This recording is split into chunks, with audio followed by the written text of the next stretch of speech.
ಅಪ್ಪ ಅಪ್ಪ ಏನ್ ಯೋಚನೆ ಮಾಡ್ತಿದ್ದೀರಾ? ಏನಿಲ್ಲಪ್ಪ, ಸಿಟಿ ಮಧ್ಯದಲ್ಲಿ ಒಂದು ಸೈಟ್ ಇದೆ, ಮತ್ತೆ ಬಾಡಿಗೆ ಬರೋದ್ ಮಾಡ್ಬೇಕು. ಎಲ್ಲ ಮಾಡೋದಕ್ಕೆ ನನ್ನ ಕೈಲಿ ಓಡಾಡಿ ಮಾಡಕ್ ಆಗ್ತಾ ಇಲ್ಲ. ಈಗೇನಾದ್ರು ಒಂದು ದಾರಿ ಇದು ನೋಡ್ಬೇಕಾಗಿದೆ, ಏನ್ ಮಾಡೋದು? ಯಾಕಪ್ಪ ಇಷ್ಟೊಂದೆಲ್ಲ ಯೋಚನೆ ಮಾಡ್ತೀರಾ? ಸೈಟ್ ಅನ್ನ ಸೇಲ್ ಮಾಡಿ ಬೇರೆ ಯಾವ್ದ್ರ ಮೇಲಾದ್ರೂ ಇನ್ವೆಸ್ಟ್ ಮಾಡೋಣ. ಏನಪ್ಪ ಮಗ ತುಂಬಾ ಯೋಚನೆ ಮಾಡ್ಕೊಂಡ್ ಕೂತಿದ್ದೀರಾ? ಏನಿಲ್ಲ ಯುಕ್ತ, ನಮ್ಮ ಹತ್ರ ಸೈಟ್ ಇದೆ, ದುಡ್ಡಿದೆ, ಬಟ್ ನನಗೆ ಹೋಗಿ ಕನ್ಸ್ಟ್ರಕ್ಷನ್ ಮಾಡಕ್ಕೆ ನನ್ನ ಹತ್ರ ಟೈಮ್ ಇಲ್ಲ. ಏನ್ ಅಪ್ಪಂಗೂ ವಯಸ್ಸಾಯ್ತು, ಅವ್ರಿಗೂ ಆಗಲ್ಲ.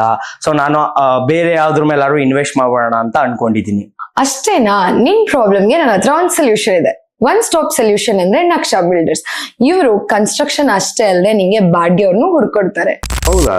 ಅದ್ ಹೇಗೆ? ಇವರು ಮೈಸೂರಲ್ಲಿ ನಂಬರ್ 1 ಕನ್ಸ್ಟ್ರಕ್ಷನ್ ಕಂಪನಿ. ಕನ್ಸ್ಟ್ರಕ್ಷನ್ ಅಷ್ಟೇ ಅಲ್ಲದೆ ಇಂಟೀರಿಯರ್ ಕೂಡ ಮಾಡಿಸ್ತಾರೆ. ನಿಮ್ಗೆ ಅಲ್ಲಿ ಹೋಗಿ ನೋಡ್ಕೊಳ್ಳೋ ರಗಲೇನೂ ಇರಲ್ಲ. ಯಾಕೆ ಅಂದ್ರೆ day to day live updates ಕೊಡ್ತಾರೆ. ಕನ್ಸ್ಟ್ರಕ್ಷನ್ ಮುಗಿಯೋ ಅಷ್ಟರಲ್ಲಿ ನಿಮ್ಗೆ ಬಾಡಿಗೆಯವ್ರನ್ನು ಹುಡುಕಿ ಬಾಡಿಗೆ ಎಷ್ಟು ಅಂತ ಎಸ್ಟಿಮೇಟ್ ಮಾಡಿ ರಿಟರ್ನ್ ಆನ್ ಇನ್ವೆಸ್ಟ್ಮೆಂಟ್ ಪ್ಲಾನ್ ಮಾಡ್ತಾರೆ. ಯಾಕೆ ಯೋಚನೆ ಮಾಡ್ತೀರಾ? ಯಾಕೆ ಅಂಕಲ್ ಪೇಪರ್ ನೋಡಿಲ್ವಾ?